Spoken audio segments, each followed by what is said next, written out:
Coming up on today's show, Super Bowl 54 was one for the record books. We partied, we podcasted, and we took our maiden voyage on the ThomaHawk yacht. we break down the greatness of Andy Reid and why Kyle Shanahan called the right plays in the fourth quarter. Cuban cigars, halftime sexiness, and the annexation of Puerto Rico, baby. All of this and much, much more coming up on another award-winning and Super Bowl trophy hoisting episode of the ThomaHawk Show.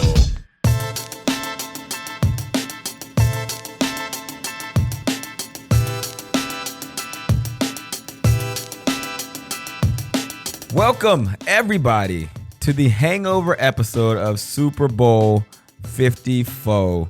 It's your boy, Andrew Hawkins, the humblest of all co-hosts in the land, joined by my guy, Joe Thomas. Joe T, did you make it home? I made it home. It was not a fun or pleasant experience getting home, but you'll have that sometimes when you're heading back from the Super Bowl or anytime you fly, because apparently flight attendants don't have the strict policy of being up and waking up on time and getting to work that football players do. So what happened? Tell me, did you miss a flight? Did mechanical issues happen? Did you? Yeah. So my flight out of Miami was 6:30 a.m. on Monday morning. Okay. So that means with traffic that never stopped in Miami the entire time we were there. Doesn't matter what time you were leaving or what time you were going. It was like an hour to go from Miami Beach to Miami, and from wherever you are to the airport's like an hour. So Right. I left my hotel at 4:30 in the morning on Monday after getting home from the game at almost 1 a.m. So just a couple hours, Okay. little cat nap. Get home from the game, have a beer, little 2-hour cat nap, jump in the car, go to the airport. Plenty of time at the airport, waiting for the plane, and get the dreaded. For those of you on Delta flight 09489er to Atlanta, one of our flight attendants overslept and is not here right now. They're en route, and she will be here in about an hour, but that's going to cause about a 45-minute delay. So pretty much all of you guys are going to miss your connections.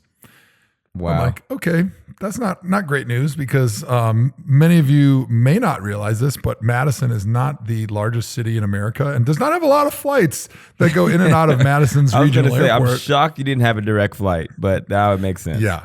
There's no direct flights. You'd be the only person going from South Florida to Madison, Wisconsin. Yeah, it doesn't happen. It does not exist. It's not LA, Hawk. Okay. There's 3 flights a day that go from Atlanta to Madison. That's one of the big hubs. So I had to go Fort Lauderdale to Atlanta, Madison. And the Atlanta Madison flight, I was on the 8 a.m. Well, we missed that connection. But of course, being the day after the Super Bowl, it's like one of the busier travel days of the year. There's not really a lot of open seats just available at any time. Right. So my next best option was I could go Atlanta, Minneapolis, Madison, and get home at like 7 p.m. and maintain my same class of travel, which for a guy like you, Hawk, you probably don't understand, but that's first class. All right. That's the only way this guy gets his big fat ass on an airplane is I've never had a first class flight. So actually the legroom is not the biggest issue when I fly coach. It's the fact that my shoulders are too wide. And so I'm kind of stuck doing like a scoliosis curve no matter where I am. Yeah. If I'm in the middle, actually the middle seat's the best because I can't curve either way because I got people on either side of me. But if I'm on either side, I have to do like the scoliosis curve, and I've got a bulging disc in my back. So when I do that, it puts extra pressure on my disc, and then my back spasms, and then I'm the guy laying on the floor crying into the carpet because my back is spasming and I can't feel my legs. This is why it sucks to be tall. This is the official podcast of the reason why you don't want to be above 5'11". Yeah, like I said, it's only problems. The height is not the issue. It's just the broadness of the shoulders. Well, the broadness comes with the height. I mean, I'm not going to be 5'6" with your shoulder width. That's true. I'd look like James Harrison. Also, I'm sure James is very short, but he has no problem flying first class because it's worth it for a guy with shoulders that are twice the size of a normal coach seat. Well, real quick, I was on a flight with James, and this was one of the few times I was in first class. James was 2 seats in front of me. This is probably about 6 months ago. So I come and I'm like, "Oh, James, what's up, man?" We make some kind of joke. I go back and sit to my seat. I'm always messing with him on social media, so he's always weird when he I was going to say, did he want to try to kill you? He's like one of those guys. One. There he is. Get him. Yeah, like he's like, you little shit, but I don't care because, I'm like the little gnat that just keeps prying, so I enjoy when I run into him. I seen him again this weekend, and I made another joke, and he's like, I should crush you like a Mountain Dew can. Anyway, so we're on this flight, and we get turbulence. And, everyone's walking by and they get on the flight like, oh, there goes James Harrison. There goes James Harrison. And they're like, they're papping their buddies as they're walking by. On the flight, we get turbulence.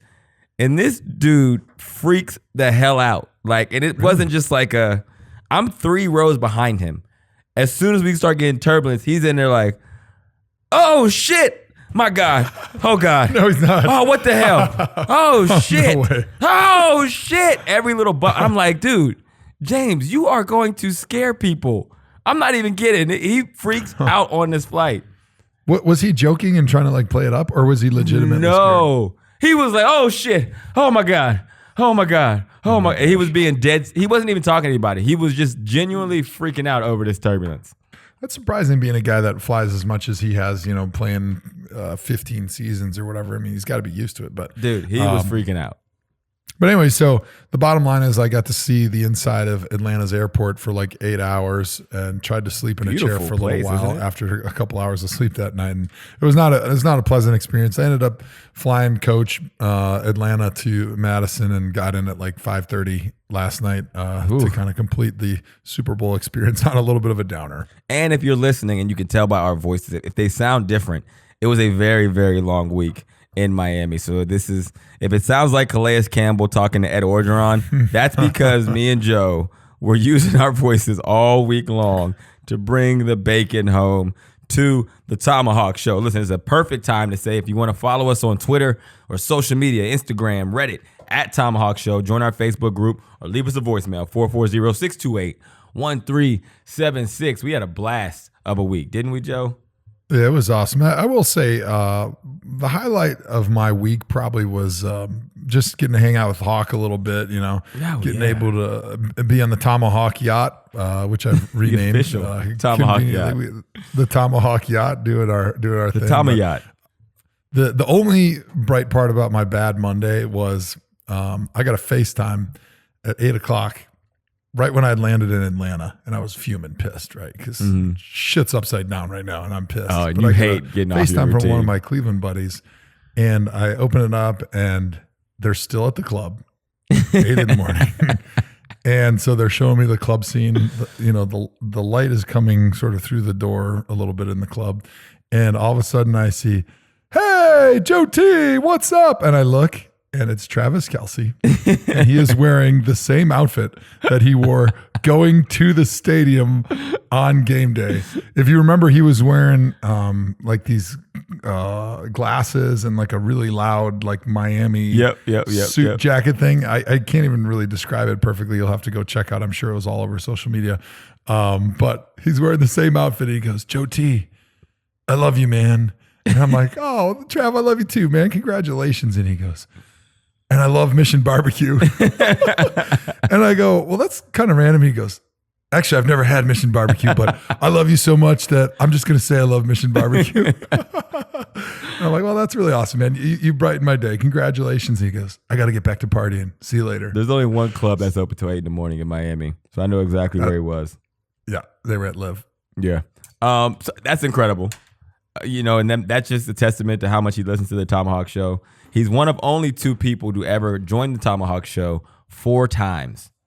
It's him and Kyle Rudolph. And they, once you get to, I think it's 10, you get inducted into the ThomaHawk Hall of Fame. So he's on his way. He is building the accolades up, dog.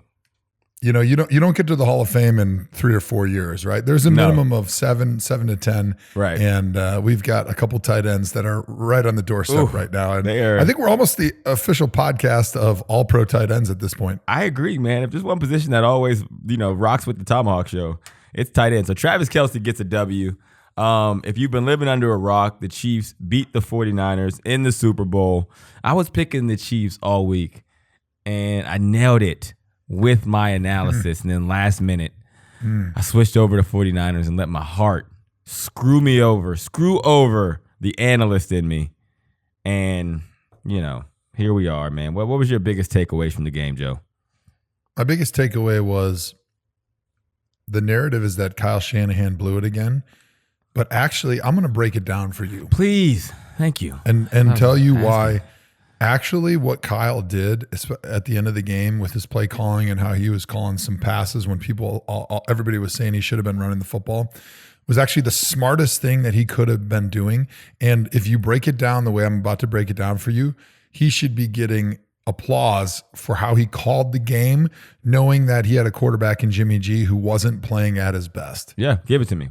Well, break it down for me. And here's exactly why, right? Give it to me. So let me pull up a couple notes that I took. All right. Ooh, notes. That means he's about to drop straight fire on your see. ThomaHawk ass. Yeah. Listen, so the narrative is, and obviously, Kyle Shanahan, he was the OC at the Falcons. They lost a 28-3 lead to take an L against the New England Patriots. And in this game, they were up 10 with I think about 9 minutes left. They ended up losing by 11, which is wild. But we talked about it even going in. We were like, yo, if it's down to a possession or two, you're probably not going to stop Mahomes. Once he makes the decision that he needs to score, that's the scary part about him. There's not much you can do to stop that. So let's set this up right now, okay? Because the big controversy that if you're listening to people out in social media or in the national media is because they had a 10-point lead. There was, like you said, like about 9 minutes left. Mm-hmm. And Kyle, instead of just run, he was throwing the football. And I'll tell you why that makes sense. Because first of all, Patrick Mahomes was starting to heat up. Pat didn't really play all that well at the beginning of the game. The arm didn't really actually look right. He got hit a couple times. And even from where I was sitting, which was kind of like right in the second level corner, I could still see he was floating balls that he normally doesn't float. Yeah. And the arm didn't just look as live as it normally does. But towards the end of the game, he was starting to get hot. And you could feel that in the stadium. And at the same time, that 49ers defense, for as good as it is, what the Chiefs started doing is they started adding in people in the protection from a running back and tight end standpoint to give a little bit of help on pass pro on those 49ers defenders. And in the pregame show on Sunday on NFL Network, Mike Robinson, myself, Steve Smith, we were talking about the key to victory in this game is going to be the 49ers pass rush versus the Chiefs offensive line and pass blocking. If the Chiefs pass blocking is able to give Patrick Mahomes 3 seconds or more, Patrick Mahomes and the Chiefs are going to win this game because that's what he needs to get those guys down the field to stretch the defenses vertically. And that's why they have those speedsters on the outside. And then they've got a great tight end and Travis Kelce underneath who can find those holes in the zone if they're going to try to play a zone coverage against them. And so 3 seconds was the cutoff. And let me just pull up a stat. 3 second cutoff. 3 seconds. So in the second half, the Chiefs started putting a running back and a tight end on the edge to try to chip or bump those defensive linemen before they get out into their routes to buy a little bit more time. And that made all the difference in the game. So Patrick Mahomes versus the blitz in the Super Bowl had 2.48 seconds to throw, and he had 2 touchdowns and no interceptions, and he was 6 of 9. Who is that? And Patrick Mahomes. You mean the second half? No blitz. This is during the whole game. He had 2 interceptions. I'm saying versus the blitz in the game, gotcha. He was 2 touchdowns, no interceptions. All right, I'm back. Versus no blitz, he had 3 seconds to throw. He was 20 out of 33, but he had no touchdowns and 2 interceptions, and a 54% passer rating.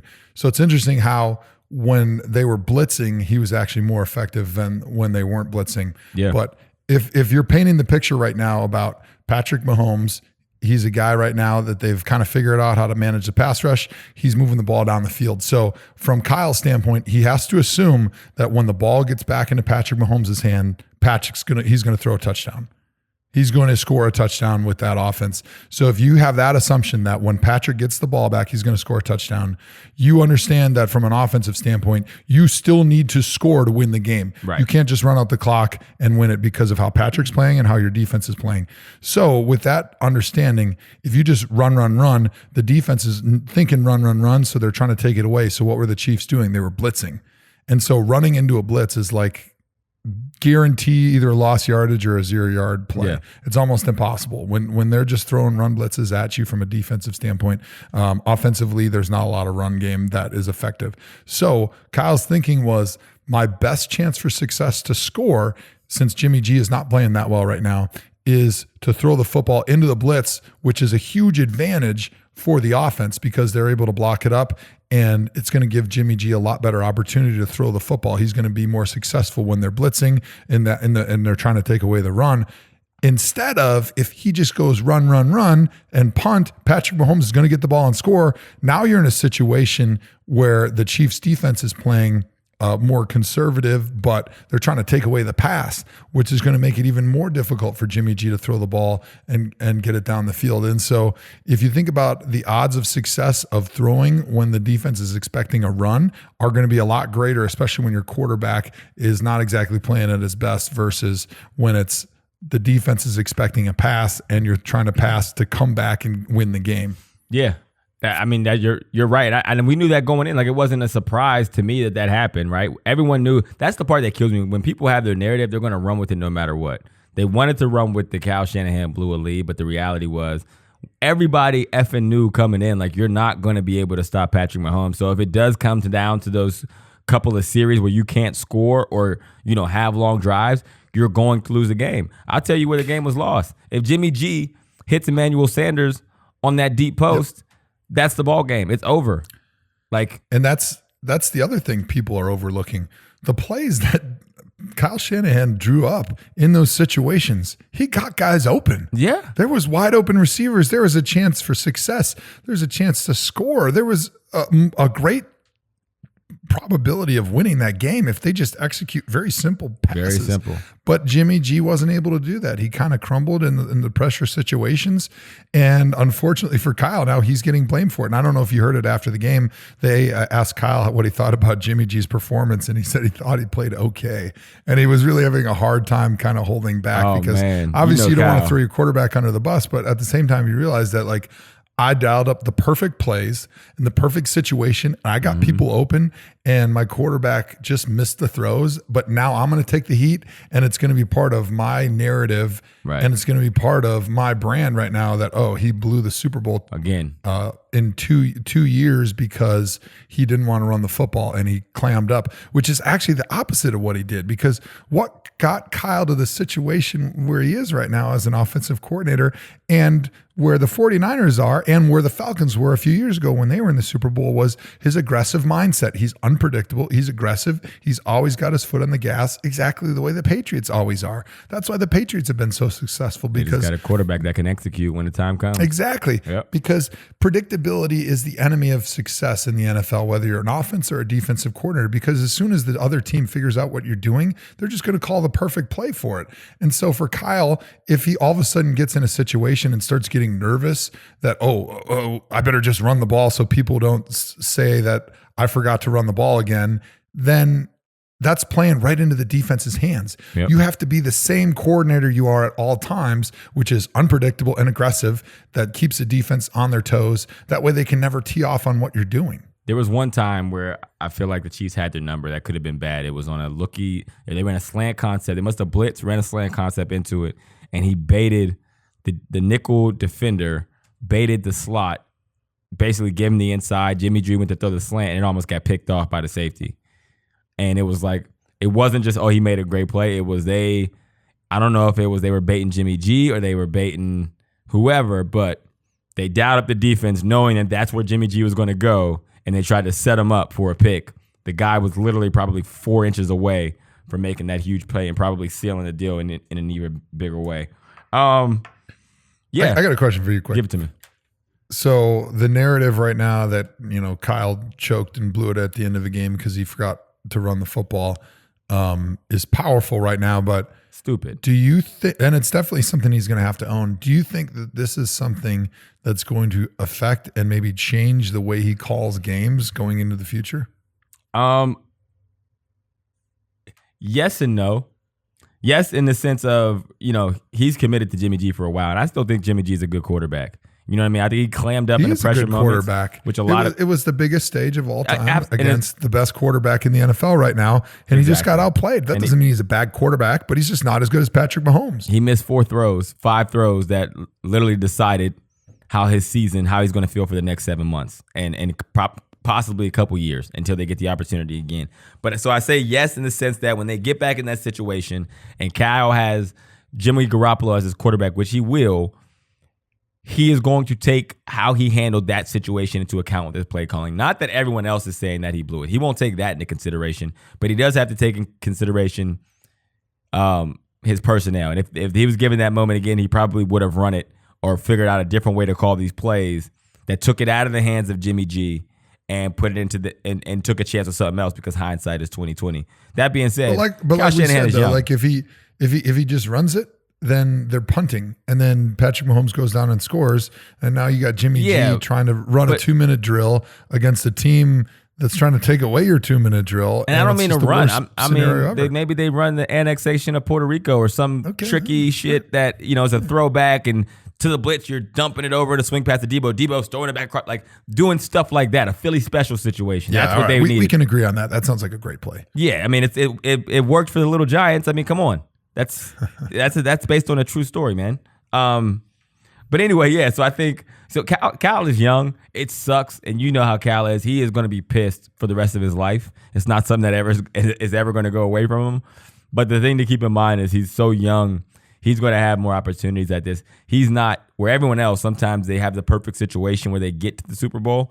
Kyle is getting here time in and time out now because he's a better coach than 90% of the people in the NFL. And I don't think that's going to change. I don't think they're going to catch up. He will have another opportunity to be in the Super Bowl and get at it. Like our next coach that we're going to talk about, Andy Reid. He finally gets one, and it's well-deserved, man. I mean, he's been an incredible coach for so long, and I don't care where you stand on that side of the debate. It's like the one thing he was missing was a Super Bowl win. And even if you don't like Andy Reid and thought he was overrated at any point in time in his career, it's kind of undeniable at this point about how great of a coach he is. And people love him, go to bat for him, and you truly love to see it. I love Andy Reid, and everybody is saying how great of a guy he is. It's almost become like the cliche, like that. Even if somebody doesn't really know Andy Reid, they're like, "Oh yeah, he's such a great guy." Right. I've just heard people say that so much that I just assume it to be true. But really, the people that I know him, that have played for him, and I played for him a couple Pro Bowls.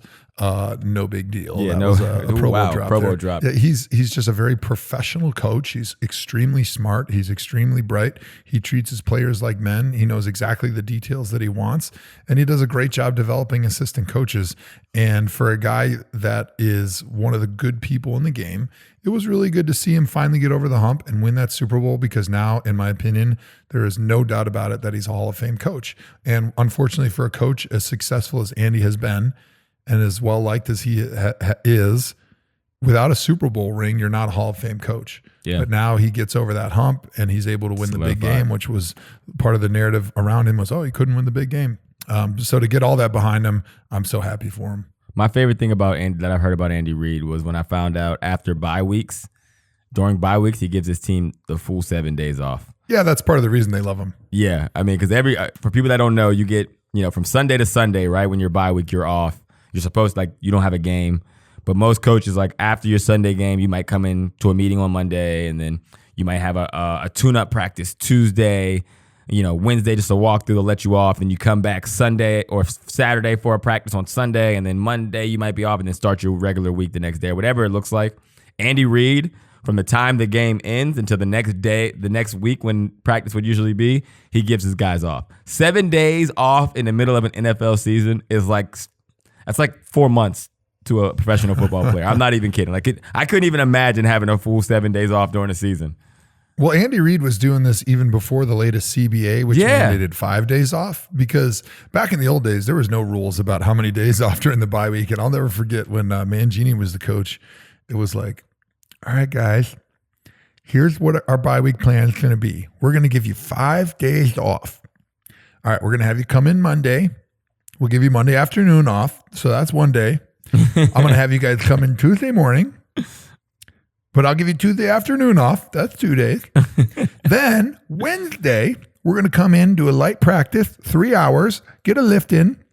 And that's day 4.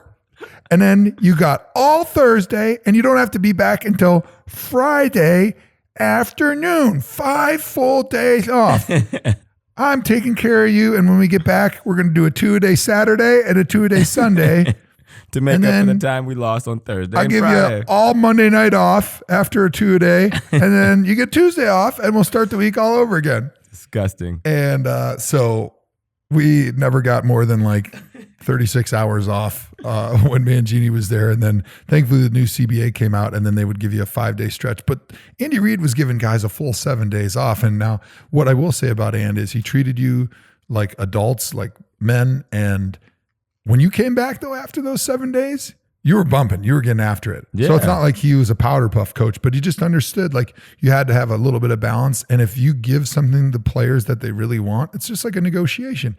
Hey, you give them those full 7 days during that bye week. When they come back, they're going to give you more out of it, right? Yep. But if you just try to screw players and try to mess with them and give them like 36 hours and try to trick them into thinking it's 5 days off, then when they come back, you're not going to get a lot out of them, and they're going to be really pissed, and they're probably going to be sluggish then the next game. And Andy Reid's record after a bye was insane. It's like, it was like 13-1 or something crazy. I want to say even now it's still something similar. It's like 17-2 or something crazy. Like he's by far kicks everyone's ass after a bye week because his players, cha-ching, are the most rejuvenated.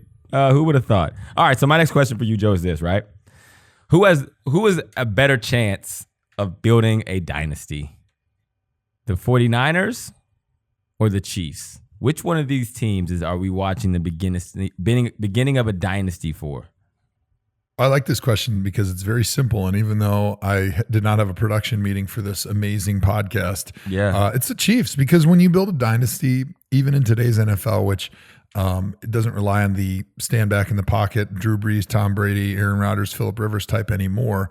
When you have that great quarterback, that generational talent like Patrick Mahomes with an unbelievable arm, an unbelievable brain, and you pair that with a fantastic offensive mind like Andy Reid, that's where you can have generational success. I love Kyle. I think his offense is fantastic, but this year they relied on an outstanding defensive line.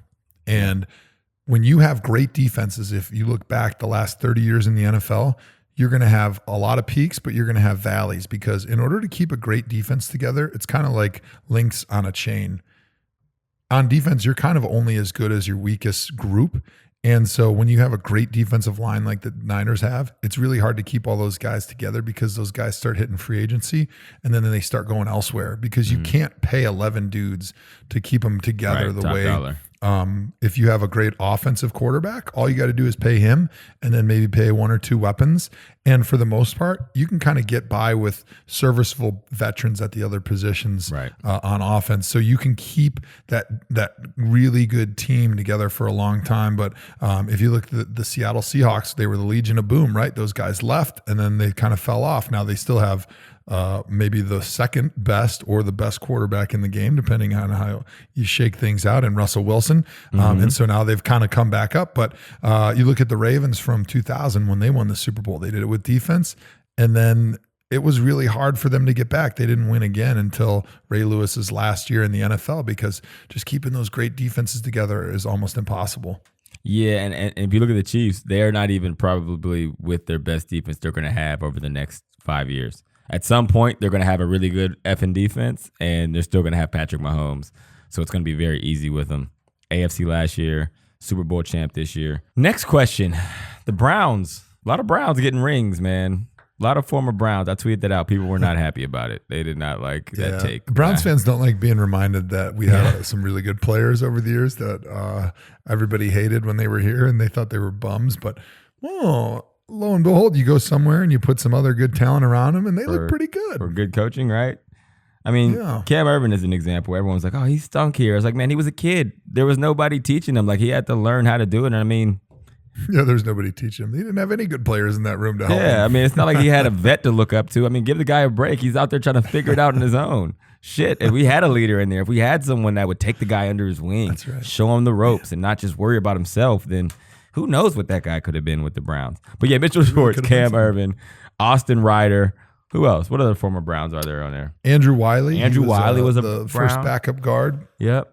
I'm not sure if there's anyone else. We basically just gave him our entire offensive line from 15, 16, and 17. At one point, and told him to protect the best quarterback talent in the world. Yeah. At one point, they had some injuries on the line during the season, but 4 out of the 5 starters on the Chiefs offensive line were guys that I played with in the offensive line room in Cleveland, because it was Andrew Wiley, Cam Irving, Austin Ryder, and Mitchell. They were all starting. That's funny.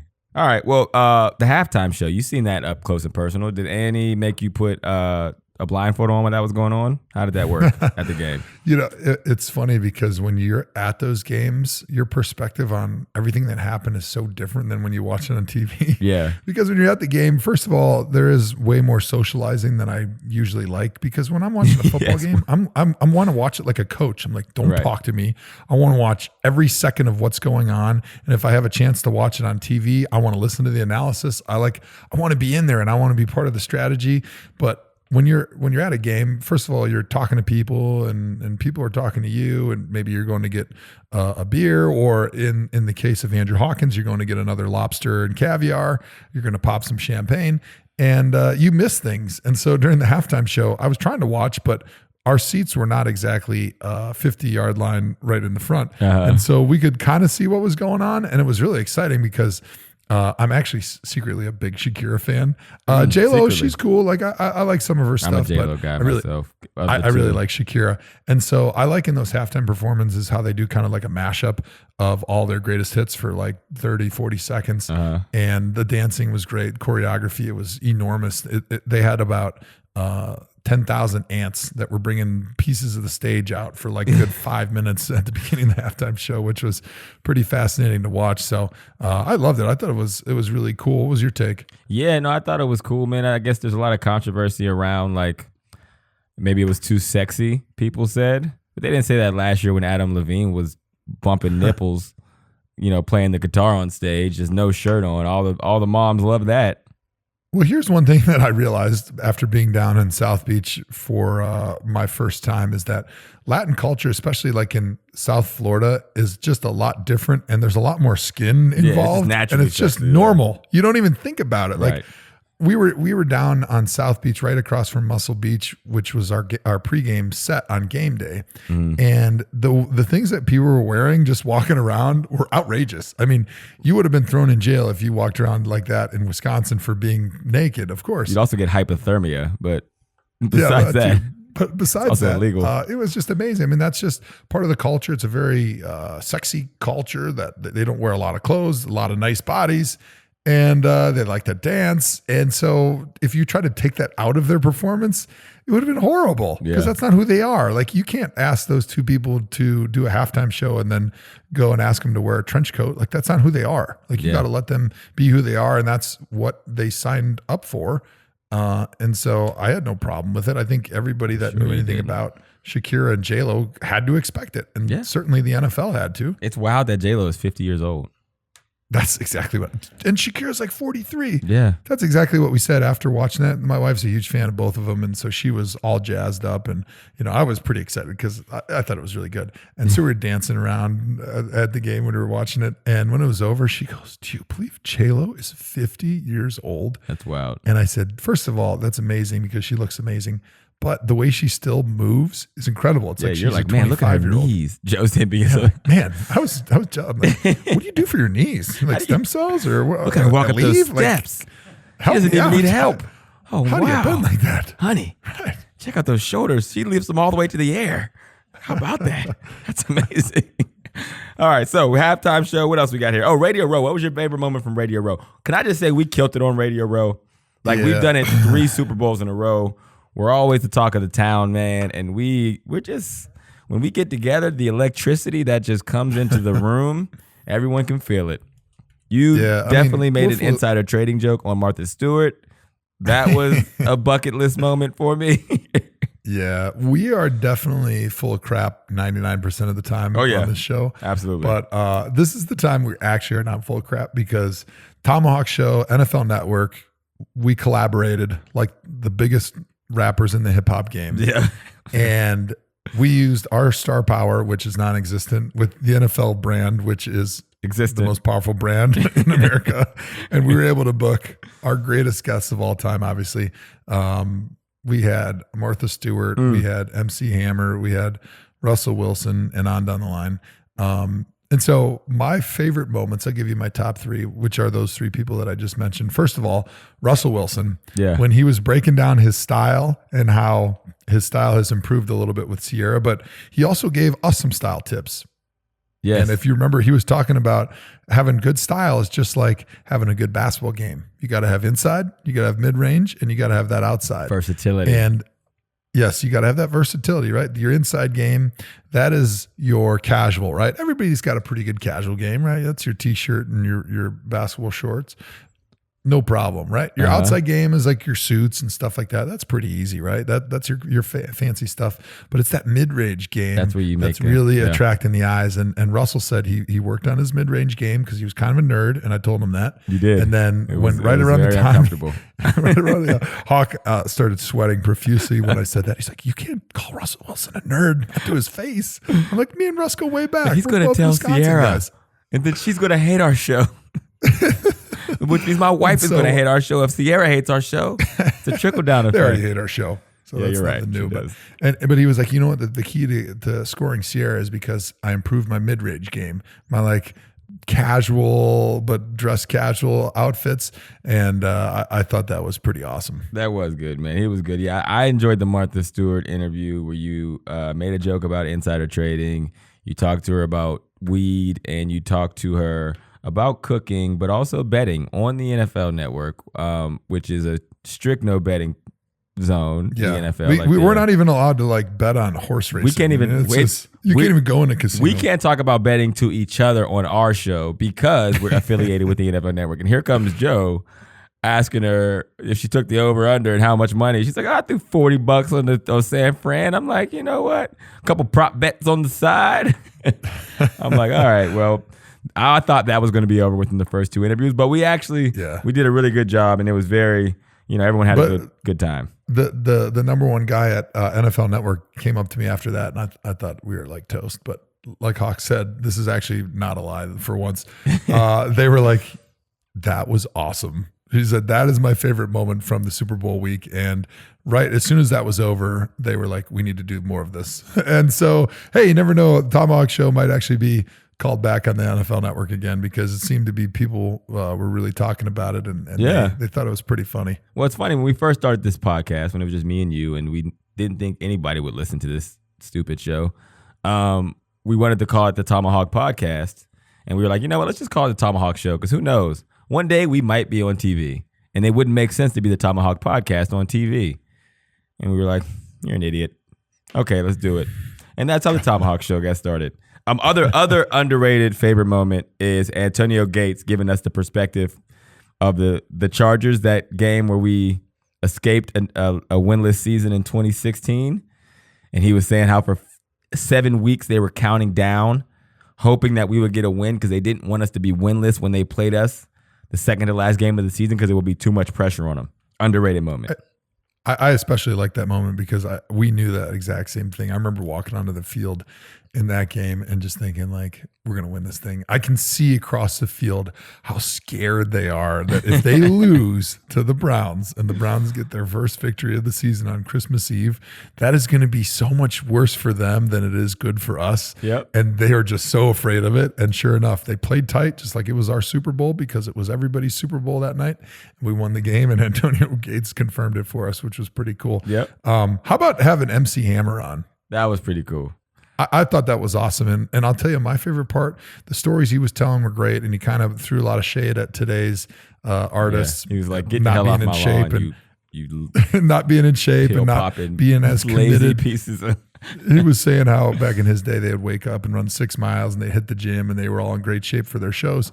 And how today's artists are it's just, I want to take a pill and chill type music, which was pretty funny. But my favorite thing was every time he made a point, I don't know if you noticed this, Hawk, he would kind of give this like little stare to the camera and kind of give it like a little wink and a little head shake and kind of point to the camera like, You're right. That was pretty good. He's a showman. You got to go back and watch that. That was really funny because he was really feeling himself on our show. Yeah, man, that was fun. I can't believe I got to talk to MC Hammer. At one point, you guys asked him about BT ranking him the 7th best dancer of all time. Oh, he was hot about that. And that was a he great put himself question. first, and then after he thought about it, he goes, actually, James Brown, Michael Jackson. After that, it's Hammer time. After that, Hammer time. Oh, man, you got to love it. So we had busy schedules during the day. We had a lot of work obligations. Obviously, we talked about doing the podcast, and then both of us were doing things independently for the network during the day. But did you get a chance to go to any killer parties at night? I didn't, man. I went to dinner with you, and we went to Jim Brown's party, and that's the only party I was really on the list for. So had you not invited me, I wouldn't have been anywhere. I was like prepping a lot because in the shows that I was doing, I was hosting. Honestly, all the shows was like a host role. Our ThomaHawk Show, me and you had to host. Game Day View, I had to host. I did the red carpet show with Rachel Lindsay, the former Bachelorette.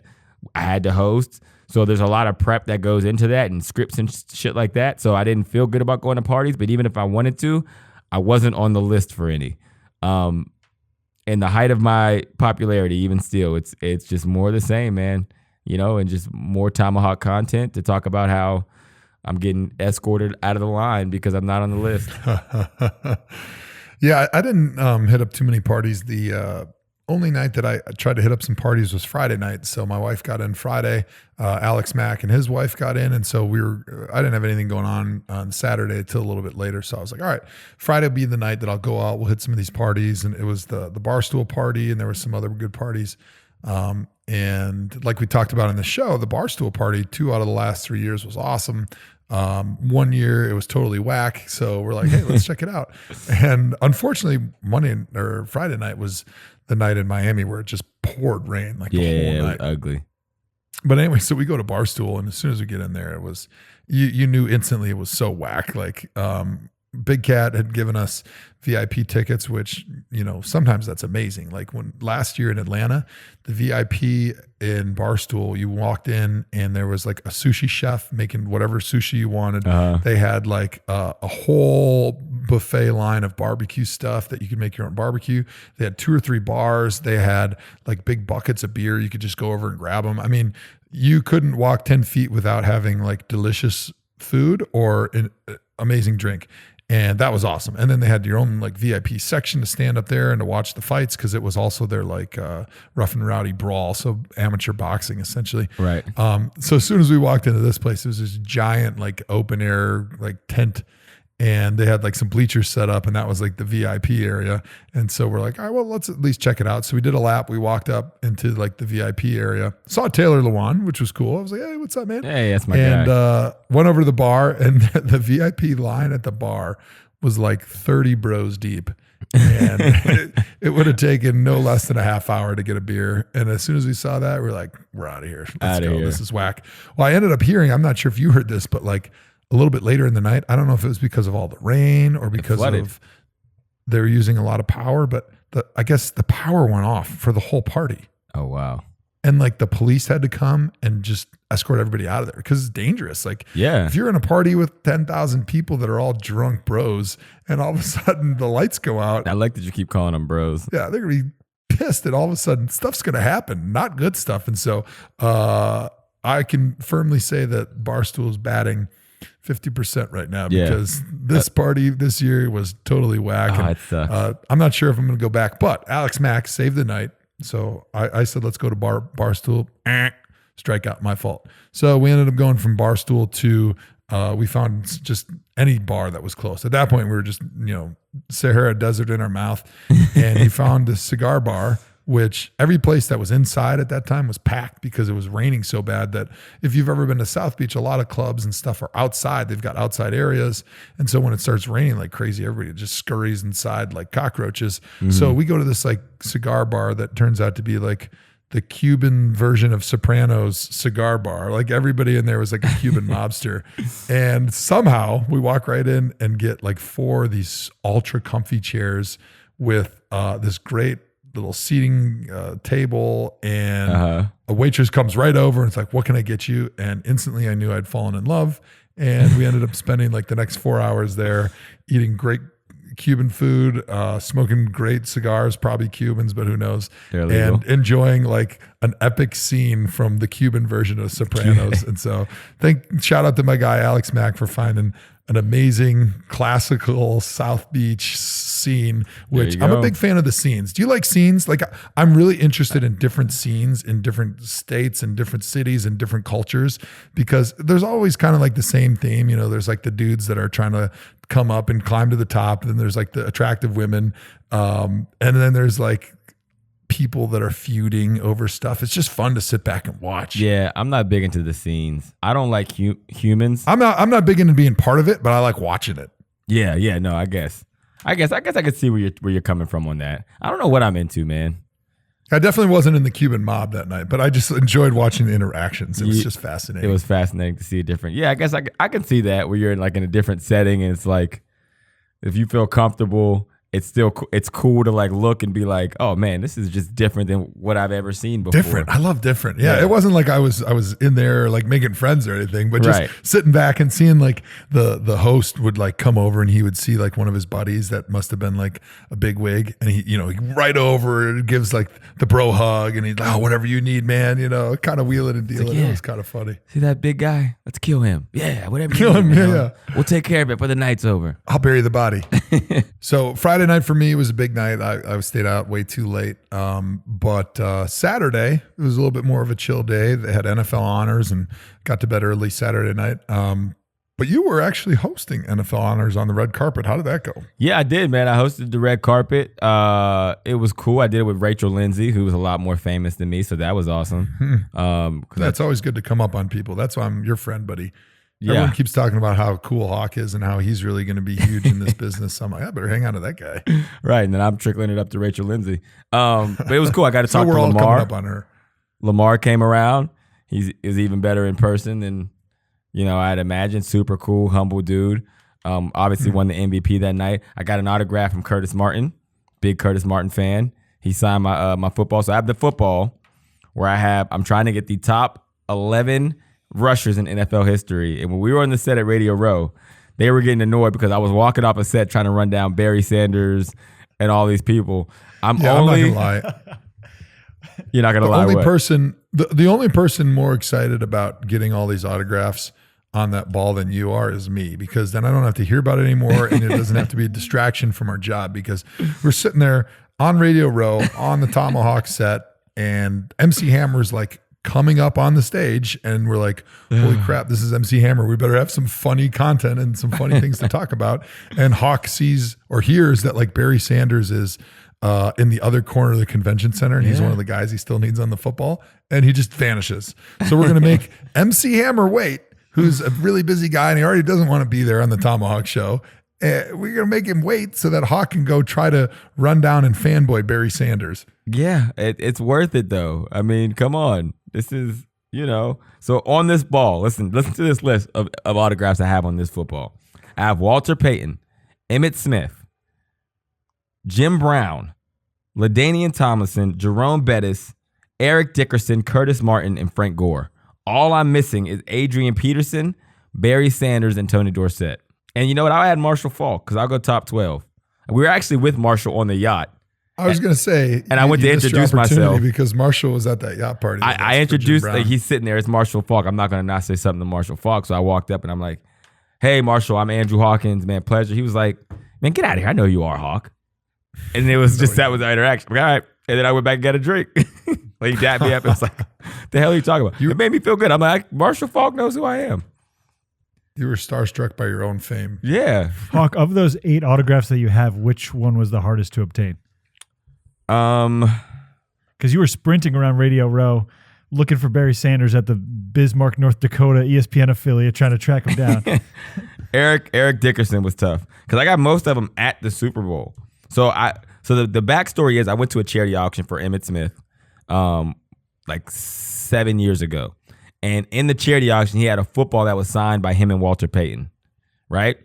And it only went for like, I want to say like $2,000. Which sounds like a lot of money, but honestly, if it was charity, it was a write-off, number one. Number two, if I had taken that and then just sold it right away, it would have probably sold for $10,000. So I mean, it's a lot of money in $2,000, but it was already worth way more than that off the rip. So then when I signed with the Browns not too long after, I'm like, I'm gonna get Jim Brown in this ball.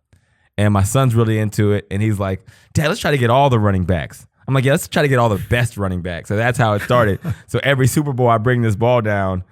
Eric Dickerson, what I had to do is I typically Google where these guys will be at. So like Eric Dickerson, I had to Google like his appearance at this party, and I had to like weasel my way into it and then go find someone that I knew. Actually, Jayon Brown's brother, who's a linebacker for the Titans, he works for Steinberg Sports. He was at this event. We ran into each other. I'm like, he's like, hey, introduces himself. This is like 4 or 5 years ago. I'm like, hey, you think you can get me back there where Eric Dickerson is? He's like, yeah, I'll walk you right back. And that's how I got back there, got the picture with Eric Dickerson, got the ball signed. But that was the hardest one so far. Tony Dorsett, he's going to be a tough one. Does Tony Dorsett not come to any like big events like the Super Bowl? I think they all are there because there's just too much money to be made for Hall of Famers, right? Like, so like they are all in, they all descend upon the Super Bowl city. It's just tough trying to figure out where they are. You know what I mean? This year was a big year with the 100, all those guys being on the field. Yeah, they were definitely all there. I'll get them. I'll get them. Okay, that's a guarantee. All right, so NFL honors. Yeah, no, it was cool. Got an autograph from Curtis Martin. That was awesome. You know, seen a lot of cool people that you don't get to see. Talked to a lot of cool people. Jarvis Landry, I interviewed him twice this week. The McCourty brothers, I interviewed them twice. Ric Flair, I interviewed Ric Flair. That was a good moment. The highlight of the red carpet? Yeah, well, Ric Flair wasn't on the red carpet. His was on my other show, but that was a highlight meeting and hanging out with Ric Flair. Didn't you say he was wearing like $500,000 in jewelry? At least $500,000 in jewelry. He had a lot of ice. So I had Ric Flair on Saturday on the show that I was hosting. For my first time hosting, by the way. How'd it go? And, that's a big deal. It was terrible because I walked into it and did not know I was hosting. Just assumed it'd be like every other show I've been on where I'm the analyst, you know. But now that I walk up and it's me and LT and they're like, pretty sure you're hosting. And I'm like, okay, who are we interviewing today? I guess I'm doing the host role. And so Ric Flair was one of those guys. And he was actually one of the easy ones because I'd been on one of the NFL shows with him previously in, I think, Minneapolis it was. Maybe it was Atlanta. And so he's great. He's just a huge football fan. He's just an interesting, fun guy. He knows and football. He was telling us some really cool stories because obviously he has a big party history. And this was before we went on the set. He was talking about how he's staying in the Versace mansion right now. Yep. There's only there's 8 rooms in the Versace mansion. It's got a restaurant around the pool, but then there's like 8 rooms. If you're super famous and super rich, you can stay there. Johnny used to always stay there. So he was staying there the whole week, and he was describing like what everything looked like and how there's like this secret passageway that you can kind of go up through one of the rooms, and it goes to this secret area that's like a sushi bar for just the 8 rooms that stay there. And then that's like the most exclusive part of the most exclusive hotel in Miami. But we all know there's 2 levels in Miami, right? There's like just regular rich people that stay at all these fancy hotels. And the pinnacle of that is Versace Manor. But then after that, it's all the boats. Like if you're staying on the yacht, that's the next level of wealth. And that's where like ThomaHawk Show is going for sure next time. Sure. Next time around, we'll be staying in the yachts. So grade your hosting skills. 1 to 10. I would say, what's the worst? 1 or 10? Because I got that. 1. You really awful. Felt that bad about it? Yeah, I'll tell you why. Because it's not that it's all that hard, but you got to know who am I tossing to? Who am I getting it from? What are my intros? What are my outros? Yep. And then who am I interviewing? You're a prep guy too. You're like me. And I'm a prep guy, right? And so if I know those things and I prep for a half hour, that's all I need. Like there's no problem. It's game over. Like I'll kill it. But when you're interviewing people that you don't necessarily know or know of because they weren't all football players that we had on the show. Right. I'm trying to, in the few seconds I have before we go on, like quick read their bio and think of a couple potentially interesting things to ask them. At the same time, I'm trying to figure out how am I going to bring the show in and then ask the first question and be the point guard of the show. And at the same time, I'm not in the same room as the producer because a lot of the production was happening in LA and my earpiece isn't working. So I can't hear the producer. Right. And then on top of that, I can't see the monitor. So I don't know who is tossing it to me or who I'm tossing it back to. So anyways, like just knowing those simple things to make it sound smooth and seamless is something that a viewer or a listener wouldn't even notice. But when it's not there and it's not smooth, it just sounds terrible. Yeah. So it wasn't smooth and it wasn't there. So it was probably terrible. And you're like me, man. You're a prep guy. I was talking with some other times at NFL Network. Like Nate Burleson is like, he's a social butterfly type. So if you've ever been around Nate, like just hanging out, that's his thing. He can talk to anybody about anything. Oh, yeah.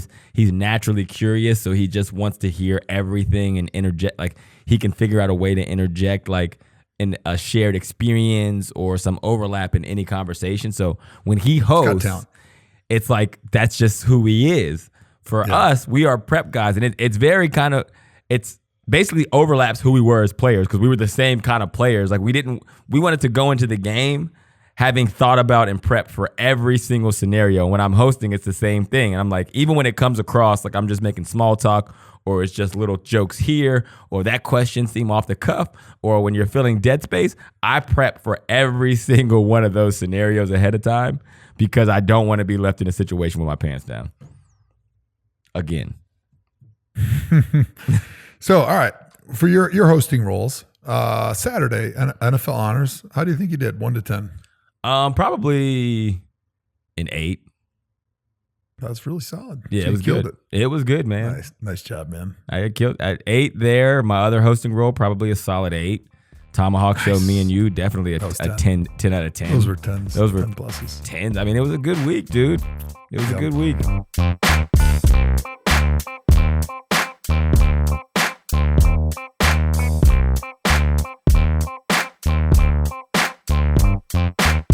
Now it's time to go to our Pick'em contest. John, what do you got? So there were 11 playoff games. We had 4 people who got 9 out of 11. So shouts to all 4 of them, Corey, Kelly, Wesley, Brian. It came down to a tiebreaker. Brian Lynch guessed the total score of the game, the amount of points scored exactly at 51. So congratulations to Brian Lynch. You are the winner of the ThomaHawk Playoff Pick'em contest. In terms of our staff and host picks, Post Malone, 8 out of 11, not bad. Andrew Hawkins, 7 for 11. Congratulations on beating Joe Thomas. That was easy. 5 for 11, and I went 6 for 11. TD only picked the first week, so he went 3 for 11. Yeah, well, he sucks. Ouch. Yeah, there you go. Not so good. So I will say that I was really bad throughout the playoffs, but I feel like I completely redeemed myself on Super Bowl Sunday because if you go back and watch all 8 hours of pregame that I did, I honestly, and this is blowing smoke up my own butt, I know that, but I'm going to accept it this time. I actually predicted almost every single thing that happened in the game, from the Chiefs were going to win and how much they were going to win by, that Patrick Mahomes was going to be the MVP, that Patrick Mahomes was going to have a game-winning drive with about 2 minutes left and throw a touchdown pass. I mean, you're really going out on a limb there, Joe. Hey, if I went on a limb, I would have been wrong. So I told you exactly what was going to happen. I also said that Sammy Watkins was going to have a big moment in the game that was going to be a turning point in the game. I said Mitchell Schwartz was going to be an underrated X factor, and he was. And the way he pass pro'd was flawless. He was the highest rated Chief, I think, in that game by PFF, or one of the top rated guys from PFF. I said the biggest matchup is going to be the 49ers defensive line versus the Chiefs offensive line, and the outcome of that battle is going to determine the game. And exactly what happened when the Chiefs started blocking them up in the second half, and they went and started chipping and adding with running backs and tight ends to help for an extra second. They were able to give Patrick Mahomes more time. And then that extra time against that defensive line kind of turned the tides in the second half. And I even said that when Patrick Mahomes has more than 3 seconds to throw, that's going to be the defining line. And that turned out to be the defining line in the game. Joe Stradamus, man. That's why they call you Joe Stradamus. It was a good day for predictions. Unlike the entire playoffs, Sunday was a really good day for Joe Stradamus predictions. I can't believe I changed my pick. I went with my heart. Well, here, I'm going to be honest. The only reason you did that is to cover your bases. You were hedging your bets. Hedge your bets, man. You really didn't believe it, but I did. You were just doing it in case so that you could come on here and say, well, I picked the 49ers. I wanted them to win. I wanted the 49ers to win. I did. Yeah. Put on the ThomaHawk t-shirt. Your heart's an idiot. All right, we're going to get going here. Because Joe sounds like a mix between Jay Glazer and Casey Kasem right now. So we're going to try to get him some rest for his voice. Joe, what do you got coming? What's next for Joe and Hawk is what's on the rundown, but I'm Hawk. I'm going to be at Combine doing some stuff for the NFL Network there. I'm going to be at the draft. The ThomaHawk is going to take a couple-week hiatus. It's been a long season. We've been giving you the goods week in and week out, multiple times a week. It's time for a little bit of a break. I might go on a vacation. Never done that before. I heard they're awesome. I'm going to see about it. Yeah, I don't believe you. Yeah. Vacation for you is like a red-eye flight where you close your eyes. And get to catch up on work. What do you got going, Joe? You got anything, any vacays coming up, something special? How are you going to spend your time now that the season is over? Yeah, so like you mentioned, things slow down. Obviously, now that the season's over, we'll be hitting a few ThomaHawk shows, some NFL Network content, Total Access. I'll be at the Combine kind of breaking down the big guy drills, which I did with Sean O'Hara last year, which was a lot of fun. Yep. And I'm looking forward to doing it again this year because you really get to learn a lot about these guys. When you get to see them on the field, you can see how they move, see how they bend, kind of use my 11 years of NFL eyeball experience on these guys and try to relay to the listener what they should be looking for and give them some insight on maybe if this guy's going to live up to the hype, or this is the guy that nobody's talking about, but look how well he moves. Look at how he bends his ankles. Look how he creates power from the ground up. Fun things like that Hawk already took a nap on. Wow. But there's a big non-football announcement coming for me next week. And I'm not allowed to say about it, to talk about it just yet. But this is the tease. It's a big time game show that I'm going to be on. Whoa! Multi-episode. Wheel of Fortune. And it's Price is Right. I don't know how many viewers that Wheel of Fortune gets, but this Deal or No averages Deal. over 8 million viewers per episode. So it's going to be a big step up Wall. for ThomaHawk here. I cannot confirm nor deny Jeopardy. It's not the Jeopardy. show, but it will be huge. I'm not even in the same ballpark as the guys that sweep the floor of Jeopardy when it comes to brain capacity. So I will not be on Jeopardy. The janitors at Jeopardy are 10 times smarter than No, Joe. but I tell you what, so after I go on this game show, which will be a huge hit, they'll easily double their viewership. Yep. I think you and I should do Amazing Race. I think that's the next thing we should Amazing Race. All right. I'll start training now. And I'll also heard it watch here my first. first episode at some point, and I'll Google it right after this episode of what exactly I'll Google it. I'll figure out what that Amazing Race is. And sounds amazing. But I'm going to commit to it right now. I'm down for it. All right. Well, I think that does it for this episode of the ThomaHawk and this season of the ThomaHawk. It has been a wild ride. We love you all. Shout out to my co-host, Joe Thomas. Shout out to John. Shout out to DJ Chris, Logan, Donnie, Saul, TD, Lojo, Maddie Memes. Of course, Maddie Memes. Everybody who helps put the ThomaHawk Show on. AP, Uninterrupted. Shout out to the NFL Network for the incredible collaboration at Super Bowl. Only onward and upward from here. Joe Thomas, a.k.a. Casey Kasem. Take us out, buddy. Joe Hawk yourself.